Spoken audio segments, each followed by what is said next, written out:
ଗ୍ରାମାଞ୍ଚଳର ଜନସାଧାରଣ ବ୍ଲକ କାର୍ଯ୍ୟାଳୟ थाना मेडिकल और विभिन्न सरकारी कार्यालय को गमनागमन सुविधा दूर करने राज्य सरकार लक्ष्मी बस योजना कार्यकारी करिसेंती।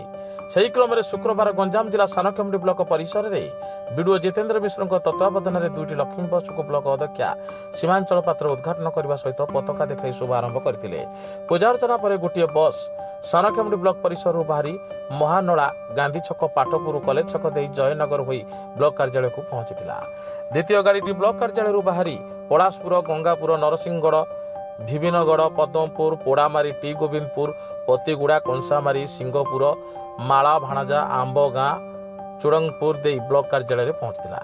यह शुभ कार्यक्रम उपाध्यक्ष रिंकी नायक एबीडीओ बैजंत मुंडा कार्यनिर्वाही अधिकारी राम पृष्टि समेत समस्त जनप्रतिनिधि और कर्मचारी माने उपस्थित थिले। गंजाम जिला सानखेमुंडी अशोक कुमार साहू को रिपोर्ट साई सत्य न्यूज।